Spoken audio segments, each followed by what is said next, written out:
Hello, Server Nation, and welcome back to Process Server Daily. I'm your host, Mighty Mike, and I want to personally thank you for listening to my show. As a process server, I know how difficult it can be to find the right resource just when you need them. I've developed a solution. ServerNation.us is a website that my sons and I built specifically with you in mind. Find a server, find a court, or simply find the right out-of-state affidavit. Don't forget to enter your contact details so you can be found too. ServerNation.us, the number one resource for legal support professionals.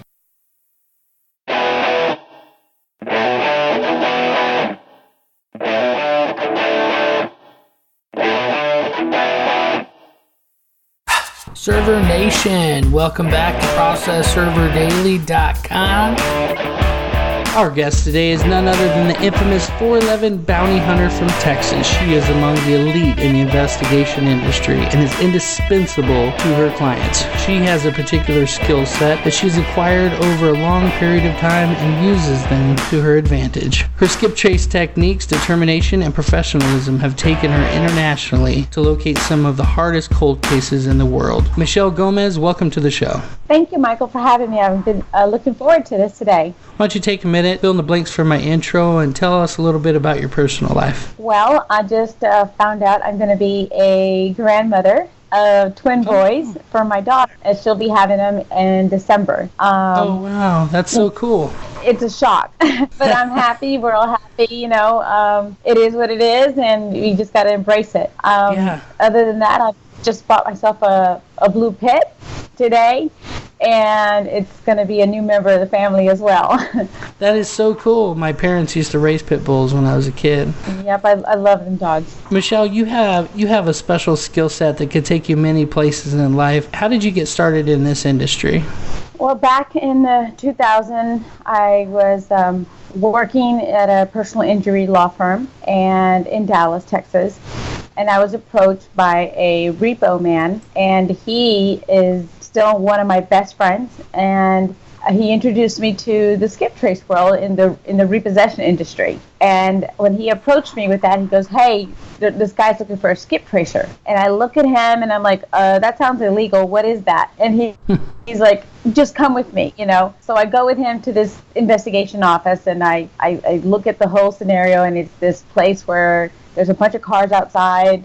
It looks kind of thuggish and ruggish, and I'm like, no, I'm not going to be leaving my office, my legal office, for this place, you know, because it was not the ordinary office that you would go to. You know, it was kind of inconspicuous. So I go in, and I'm going in with an open mind, and I see this office, and it's totally different inside. Computers, investigation stuff, you know, PI stuff, and it was just kind of cool. And I get introduced to the owner. Long story short, they teach me, he introduces me himself, and introduces himself as the investigator, and he says, "This is what I need for you to do." So me, with an open mind, I take it, and I run with just the first locate to see my skills on the phone. And he's like, "You know, you're a pro at this. This is what you could do. This is good." You know, he was excited. He goes, "Are you bilingual?" I'm like, "Yes, I'm bilingual." And 9 months later, I'm working inside the office throughout the duration. And I come back home to Austin, and I start my own company, Unlimited Recoveries. During that whole 9 months that I was working there, I was locating people and cars and picking them up left and right. It was my knack. It was something that I was born to do, and I don't regret, you know, keeping that open mind to a new opportunity like that. Even though I was working at a good, you know, location law firm, making good money, he matched it. And I was very happy, and long story short, you know, I'm here today. I never expected something like this. Tell me about your worst experience in the field. When I was in Miami doing locates and repossessions, you know, I got shot at. I didn't get hit by a bullet or anything. It was adrenaline, you know, getting caught in the line of fire. Wow. But it was exciting to me. At the same time, it was a learning, wake-up experience, because people, when you're out there locating and you've you're playing with these people's assets, and this was when I started off in cars, in consumer, and being in Miami, you learn a lot. The personalities, the characters of people. You don't know how they're going to wake up or how's your day going to be. When I was in this situation, I had set up the call, had done everything I had to do to get the debtor in good moods. Like, hey, we're going to go pick up your car. It was already arranged. Well, they did a flip switch on us and they shot at us, and thank God we were in an armored tow truck. I thought that I was going to die. I was like, today's the day I'm going to die. And that was a first time experience when you think that you have the debtor in your hand, and it feels like I thought this was going to be an easy layup. They lie, they surprise you, but you always have to go prepared. You never know what's going to happen, and it was devastating because I had other people's lives at the stake. As a skip tracer, I set up everything. I'm their eyes and ears. If I wasn't there, I think he would have been shot by the element of surprise, by not thinking, oh, okay, well, this is an easy layup, I'm going to get the keys and go. It did not turn out that way. As a skip tracer, it's very important that communication, you're the repo guys, eyes and ears, you lay it up straight. There's a lot of transparency. There's a trust has to be there. They trust me, and they trusted me that day, but we got home safe, we got the car, and we got back home, We woke up. It was like you think you're just in Miami Beach and it's all fun and glory, but over there is a different world. And I think that if you're going to get into this business, you better start learning how to work the streets in Miami Beach or Miami, because those people do not play. Michelle, we've all had experiences that make us question our career choices, but then those moments come when something happens and you're doing what you love. Michelle, tell us about your greatest experience working in the field. Oh my God, you have 2 hours for us, or 3? No, the greatest. It's got to be the greatest. The greatest. Before I got Ryan Mullen, the caterpillars in Peru were the good ones, because that was international and it was not an easy account. It was a success for me. It was fun. I had to deal with people of other cultures. I became an actress, and I did what I had to do over the phone and make these people believe me. I had to pretend I was pregnant, and I had this lady, I had the wife in my hand, and I was able to get her to tell me everything, where they were, where the husband was going, everything, flights and everything, you work, whatever you name it, I got it, all the information from that lady, from the wife. Yeah. And I was able to put 2 and 2 together. I know everything about logistics in the maritime world, With all the information she was giving me, I was putting 2 and 2 together, and I'm like, okay. So they pieced them. It went from one port to the other, from the Matson port to here to there. He was piecing all the tractors, the pieces together from one container to the next. And I'm like, wow. Then when I go to his website and I find that, what his name was, his company name in Peru, I Googled it. And I found a website that corresponded to his name, because it was what the wife told me. And what do you know? I see our assets right on the website as an opener. And I was just, okay, let me get now my contacts in Peru. So I know people everywhere. And I made a call to somebody that was actually going to be there within a few days. And he was there to confirm every bit of asset that I had found, and he was able to deal with the local government, and it was just a matter of days. Over there the process takes different. The government, their legal system is totally different than ours, so it's not like do it now, it's you do it, you have to wait. They have a process and you have to wait. It's kind of get you impatient, but you learn a lot. And like I said, every case is different. Every case you learn. I'm in class every day when I take on a new case. What are you working on right now that has you the most excited? I'm locating illegals that have crossed and have killed some of our Americans in either gunfire or traffic accidents or any kind of horrible manslaughter situation. And right now I'm on the hunt for one main guy named Luis Alberto Rodriguez. He killed a man, Joe Story, in North Carolina. 98% on top of him right now as to where he's at. And when I find him, I know I'm going to have to get Interpol involved. That's great, Michelle. What advice do you have for the struggling server out there? work well with your tracer, your investigator, whoever's finding you the address. Put your thinking cap on when you're out in the streets. Think outside the box. Go with a fresh mind. Go with will. Will as in you have the will to find anybody, everything, and you're going to serve them. Look at the case thoroughly. Find out their habits. Find out if they've been dodging. If it's an easy service. You can tell a lot about the person. Sometimes you just get an address and you just go to the address and, hey, you've been served, right? Some of these people are already prepared. They're waiting for somebody to come knock on the door to serve them, and they're trying to avoid you. You have to go and think like them sometimes, and you just got to be cold. I don't like to see myself in a cold situation, but sometimes you have to, because you're doing a service for your client.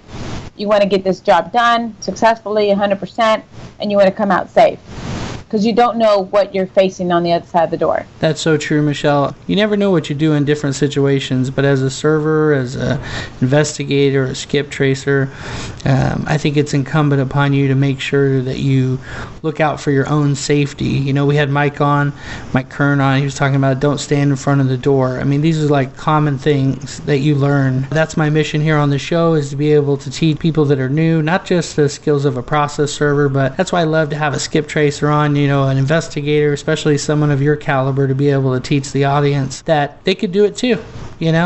We've all started somewhere. And if you have to do a small little role play, go test the door. Go test the door with some flyer that you created, and you don't do it, but you go somewhere. You send somebody else in and say, hey, I'm looking for my lost dog or something. Play it out before you see what's going on. If your debtor is there, then you come back in 5 minutes and you come at them with the real paperwork, because they're there. Sometimes they like to dodge you or put a family member in front, say he's not here, he's sick, he's asleep, whatever it is. You're going to get all 5 lies, plus more. You learn behavior on every door you knock on. I think that just be wise, be alert, be careful, be willing to role play and become an actor, an actress. You want to go home at the end of the day. Some great value bombs here, Michelle. I appreciate you taking the time out. Stay tuned for the rapid fire round. We are going to take a moment out for our sponsors. Server Nation, I know you're already awesome at what you do, but if you're interested in learning more about the tips, tricks, and tactics that you hear about here on the show, visit proservertraining.com. There are video lectures, quizzes, and there's even a course for you, Server Nation. Check it out. Okay, Server Nation, welcome back. Michelle, what case tracking software would you recommend as the best? Well, Michael, I don't use any trace tracking software. I do everything manual. I'm old school. Every case is printed out. I highlight everything and I put it in its file, and I do keep a copy in the computer, but everything is filed manually. I can go over every case in my head down to the last period. Wow, so not only are you Texas' best investigator, but you can keep all your cases in your head and manually. Actually, I was trained in court filing and legal documents by a woman by the name of Diane Azevedo, and she was very, very meticulous about her process, the way that she did it, and she did everything by paper. So I have a lot of respect for that, the ability to do that. Sometimes I think the apps and software, they make us lazy, am I right? Yes, they do, and it just keeps you busy, and I got enough cases to keep me busy. So like I said, I have to study my cases one by one. Every one is 100% important, and I know everything is going on with each one of them. What I have to do, my timelines, my deadlines, everything. And these cases are not just any more locates. These are heavy white-collar crime. These are murder cases. These are fugitive. These are drug, weapons, international cases where I have to travel, and it's different. It's not a locate for a car, no locate for just another semi. The juices become thicker. So, Michelle, most of my audience are servers and investigators, a lot like myself. What kind of tip can you give us to help us find our guy? I would have to say, start with a fresh, open mind. Be positive. Think positive always, that you are going to find your person, no matter what. put it in your head that you will be successful on this case. For example, finding your subject, finding your asset, doing what it takes to make your client happy and yourself happy. That way you can close it and move on. See yourself finding your subject in a matter of time, like say 3 o'clock, I'm going to find this guy. What is it going to take for me to do it? I believe in the power of law of attraction, and I use that to my advantage. Almost like the power of positive thinking. Yeah, if I know that it's going to be a difficult case, I'm like, okay, I'm going to find this guy no matter what, and I'm going to find him by Friday. And I already have it. I can already see myself finding this person, and it happens. Wow. I'm going to have to start doing that. Maybe it'll increase my my skip tracing results. It's gotten me here. Michelle, what is your favorite tool for defense? For defense on the animal out in the streets, I always have a pack of weenies or something for the dogs and the cats, or any kind of animal that's going to hit me by surprise. I always have something for them, and by that, that way I can keep them from stop barking or attacking me or anything like that. I do have a taser just in case, but I'm very good with animals, and so they take to me really kindly. I know how to deal with them. As long as you have a pack of weenies or some kind of treats or something, I'm ready. I never get off the car without that. I do have a taser, I do have a gun, but I don't like to carry all kinds of stuff. I like to, because every time I go to a different door, or every time I'm trying to get information, I have to play the part, Michael. I'm not going to get off with a pack of weenies in a red dress with flip-flops. It's like, what are you doing? Why are you here at my house with a pack of weenies? Because when I'm prepared and I watch the house, of course I've already done my pre-surveillance. I've already watched the house. I know what they have, who's coming and going, what kind of cars am I expecting. I've done my homework. As far as that go, I go with my personality, and I try to, bring them down to where they're not going to be angry with me. Sometimes, I come to a house where you got two old folks with an attitude, and you just have to bring them down to your nature. Like, hey, how you doing? It sure is hot out here. I'm looking for somebody who's selling a pair of puppies, and I'm trying to rescue them. And that is like totally off guard. And by the time you know it, you have a full conversation with these people, with your debtors, and you're getting all kinds of information just for the sake of that crazy question. That's crazy, Michelle. I feel like if we were ever to work together, I would have to get myself one of those big old detective hats and get myself a big trench coat. And No, I think it would be fun. I'm fixing to get my license in California, so because I have cases building over there, and we can go together. That'd be great. I'll even let you sleep on my couch. I got a big comfy one. That sounds cool. Yeah. Michelle, what book would you recommend and why? Well, Michael, I hate to say this, but I don't like to read books. If I need information, and I will go and look for that information for the sake of whatever I'm looking for. But you won't catch me reading any kind of crazy, books about advancing my skills or anything like that. I learn as I go, and I do admire a lot of people that have books out there. I've noticed that just recently through another client of mine, I found out that I was on that CIA book for Mr. Jason Hansen, and I didn't even know I was in that book. It's an ex-CIA officer, and I was like, oh my God! And I've read a little bit of it. It's stuff that's, I already know. It's just a survival book, I think. I read a little bit here and there. What did you say the name of that book was? 5 Secrets I Can Save Your Life. A former CIA officer reveals. Jason Hansen. Jason Hansen. I'm going to have to get that one myself. So, Michelle, what's the greatest advice you've ever received? To be humble. I always joke with my wife and say, I'm humbler than you. So, Michelle, the last question here is a doozy. It has stumped many of my guests. Are you ready? Mm-hmm. What would you do if you woke up today, had all of the same knowledge and no clients, no friends, a smartphone, a car, and only $100?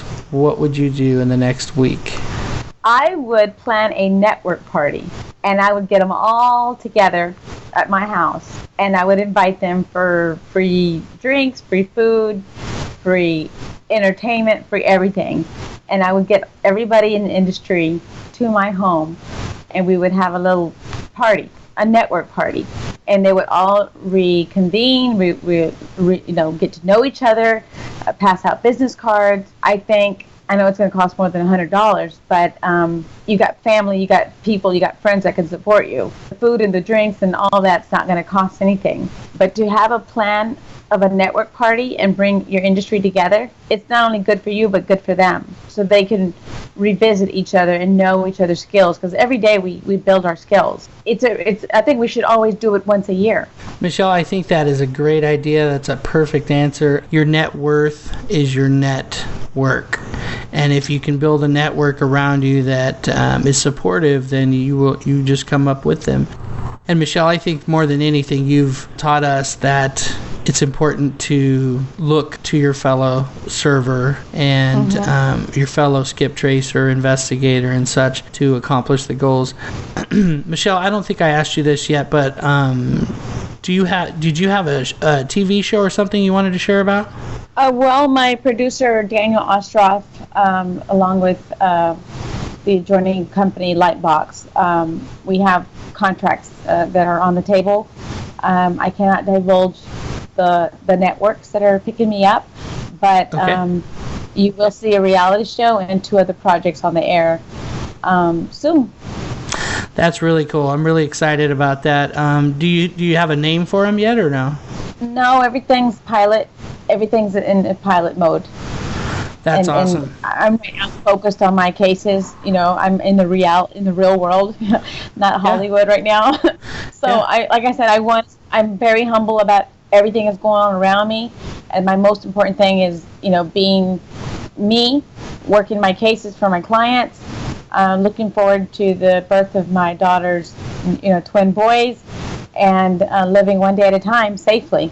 Well, I've enjoyed our interview, and I feel like my audience is going to really benefit from listening to this episode. I just have one final question for you, and then we can say goodbye. What is the best way to connect with you?